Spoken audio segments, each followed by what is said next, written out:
What's up, guys? Coach Grant here with First Down Training, and today we have a very special video for you. We are going to be breaking down the best wide receiver in college football. We're going to be talking about why not a single DB this year has been able to cover him and what makes him so special. So I hope this video gives you guys a ton of value. Hope it helps you out. But also, fellas, if you would like to train with myself and my staff of coaches, we are going to be coming out to 15 different cities across the U.S. for 2-day long QB and wide receiver camps. So again, check out that very first link in the description below if you're interested and would like to sign up. We are going to be coming out to San Francisco, California first. That camp is completely sold out, completely full. But then we'll be heading out to Miami, Florida, Las Vegas, Nevada, Charlotte, North Carolina. Then we'll be coming out to Portland, Oregon, Dallas, Texas, Nashville, Tennessee, Chicago, Illinois, Buffalo, New York. Then we'll be heading out to Houston, Texas, Atlanta, Georgia, Philadelphia, Pennsylvania, Detroit, Michigan, Boise, Idaho, and Los Angeles, California. So fellas, check out that very first link in the description below if you would like to sign up to work with us. All camps will sell out just like our San Francisco camp.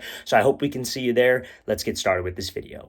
All right, guys, so the best wide receiver in college football is going to be Marvin Harrison Jr. The way this guy runs routes, and you're going to see throughout this video, the catches that this guy makes are absolutely insane, and that's why not a single DB in college football, I believe, can stop this guy. So this first example of this, like, 5-yard out route, and it's a simple route, a 5-yard out, but the separation he's able to get and the move that he is able to use is so high level, and that's what I want to break down to you guys on this clip. So let's watch what he does here. So he uses a move called a fake throw by move, but he's able to do it in just 2 steps, which is the harder part on this. Now, if any of you guys have ever used this move or seen this move, you know how difficult this type of break is. And again, on a 5-yard out, you got to get out of this route quickly. You cannot waste time at the break point. Notoriously, this fake throw by move, and I'm going to explain what that is in a second, is a move that wide receivers will take 4 to 5 steps on. Marvin Harrison only takes 2 steps. He plants, he shifts his hips, get this DB to think that he's running an in route, and gets a ton of separation on this 5-yard out.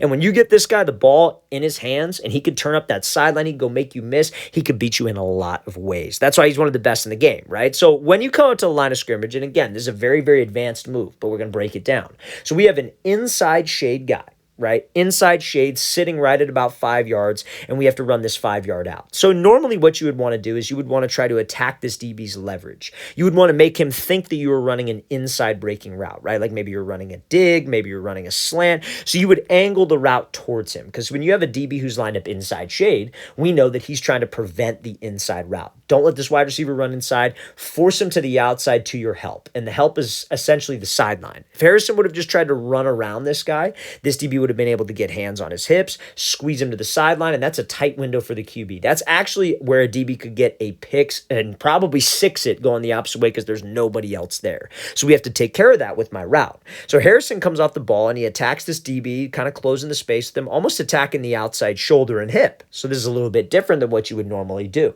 because he uses this fake throw by move. If you had to run, like, let's say you had to run like a 5-yard in and this DB was sitting inside shade at 5, what you would do is you would try to attack his outside shoulder and outside hip. The goal would be to get this DB to open up his hips, think you're running vertical, and then slip back underneath him, giving the quarterback room, right? Not just try to force the release in front of him, because this DB will keep that leverage, get hands, and squeeze you inside. Because his goal being inside shade is what? Don't give up the inside route. So we're kind of using that like mindset to our advantage. Maybe Harrison ran a 5-yard in before. Maybe he showcased how he runs his 5-yard in on film. DBs are smart. They will watch a ton of film. So you see how he attacks that outside shoulder and he fakes like he is doing that inside route, that slip under. And this DB kind of was a little quick to open up his hips. But again, when you got a guy who's such a vertical threat downfield with Marvin Harrison's size and his speed, when you come off the ball and you attack that outside shoulder and hit, that DB's got to honor it.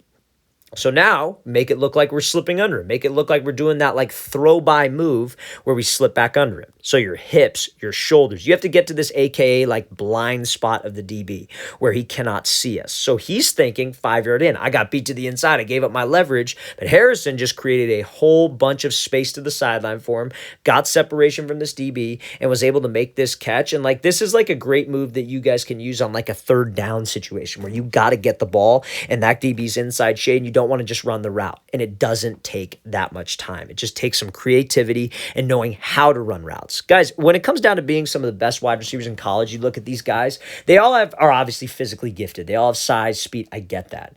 But they know how to run routes. They don't just work on the technique to work on the technique. They know when to apply it. And this is a perfect example of that. So this is a great example of this almost like fake throw by, like rocker step type fake. Very, very high level route there for Marvin Harrison. So now we're going to look at a couple examples. And I'll be honest with you guys, like there's not enough film of Marvin Harrison running routes out there. Like this is film, like I had to find film with this like aerial angle. You know me, I like having those close up, like behind camera angles, or like the last one, right? Like where it really highlights him and shows it up close. It's almost like people don't think that this guy can run great routes. They just show the great catches that he makes, but he is truly a great, polished, and smart route runner. And this is another example of it. So he's going to be running this like 15-yard like or like 12 back to 10-yard comeback, I want to say.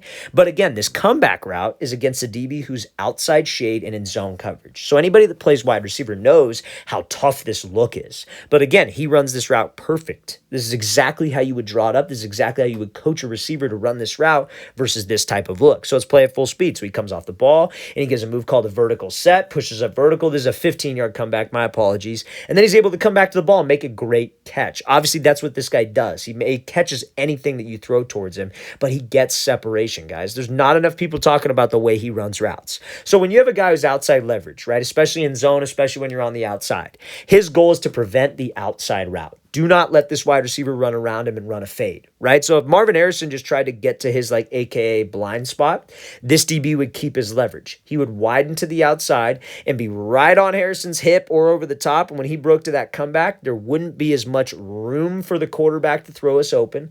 And there would be a DB right on his hip. Same thing as that out route. That would be an easy pick for the DB, even if the quarterback was on time with it, right? So what he does here is he uses a move called a vertical set. So a vertical set is a great way that you guys can get separation on a fade when you have this outside shade look, but it's also a way that you can make your routes look like a fade when you have to run a comeback. And not like, because a comeback, guys, like if you had this type of look and you had to run a 10-yard out, let's say, what you could do is you could push vertical and attack this DB's outside shoulder, outside hip, get him to flip open, then slip under him.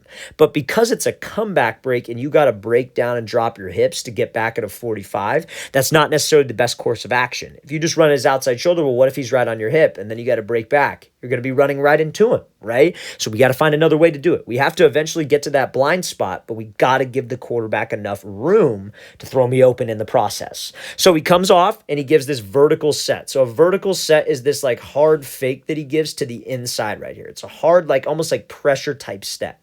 This again, he's doing it when he is closing the space with the DB. He is running right at that DB's front hip, right at his toes, because that's how you would run a fade. You have to pair your routes together. You got to make your comeback route look exactly like how you would run a fade route versus this type of coverage.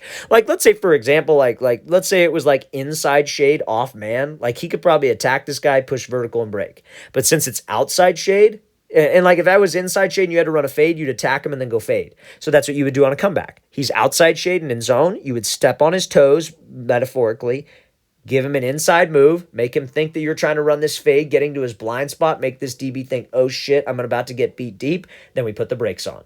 That is how you run routes, fellas. That's how you get to that blind spot, but also give yourself room. And it comes from that vertical set, and it comes from closing the distance and stepping on that guy's toes. This is high-level route running, fellas. This is NFL-level route running. And again, obviously, his dad's Marvin Harrison. Like, he should know how to run routes, obviously.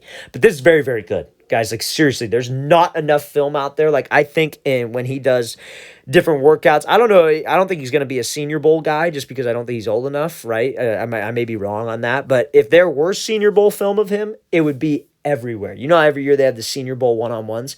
It would be everywhere because this guy's going to run such great routes and be a really, really good next level route runner. So let's play this thing full speed one more time. Great job using that vertical set to make his comeback route look like a fade and give that quarterback room to throw him open. He made that play happen. That ball was late.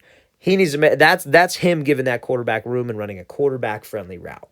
So now let's look at the bottom example here. This is another great example of making his routes look like a fade using creativity, not just necessarily running hard. So he's got an inside shade DB who's sitting maybe about like 7 yards away, and he's got to run like a 12-yard curl. Or it's almost like a stop route where he's like breaking and kind of falling out. It's not necessarily a curl where he runs back to the quarterback. But let's watch it, right? This is very similar to what we just talked about. He attacks him with the stem, puts the brakes on, ball's right there. Easy money. But again, we make the route look like a fade, not just with my speed, not just with me selling vertical, quote unquote, running hard, but with how I approach the route. How would you run a fade versus inside shade off man? You would stem him to the inside and attack him, then push vertical. So when you have to run this like 12-yard stop route, you want to make this DB think, oh crap, I don't want to get beat again. Open up my hips and go after he stems me because I've seen this before.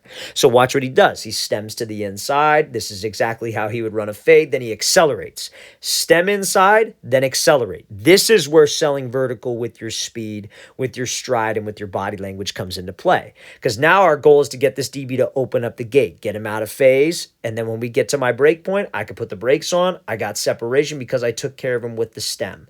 And guys, you got to understand, like, this is open. Especially when you have a talented quarterback, that's open. That's all you need. You just need a yard or two of separation, fellas. You don't need to break this guy's ankle every time, but you need to run efficient routes that keep timing with your quarterback so you guys are on the same page and you get him enough separation. It's called quarterback-friendly routes, fellas. That's textbook right there from Harrison.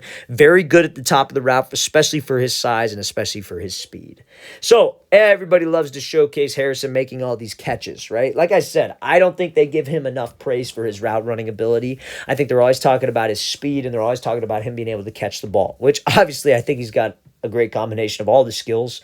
This is a good example of catching the ball in traffic, right? So like these are the types of plays, fellas. Like if you're a younger wide receiver watching this and you want to play at this like Ohio State type level, these are the types of plays that you have to make because these are the types of plays that they don't expect you to make, right? You're getting like clearly held, like clearly pass interference, but he's still able to make this type of catch. So fellas, if you want to stand out to a college coach, make these types of plays. If you want to stand out to a college coach, know how to run routes.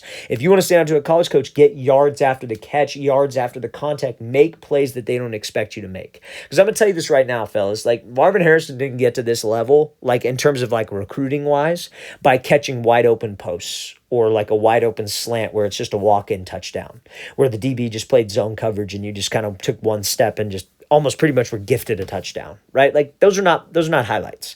These types of plays are highlights because they want you to be able to make this plays for them on their team at the next level. This is stuff that I feel like can't really be taught, these types of plays, right? Or not necessarily taught. It can be taught, but I feel like it's not one of those things that like is a priority to teach for like college programs. They're like, hey, we're going to recruit players that can already do this so we could teach them our way of doing things, our offense, and win games, right? And so these are the types of plays that you want to try to make. And this is a perfect example why Marvin Harrison is the best wide receiver in ultimately college football.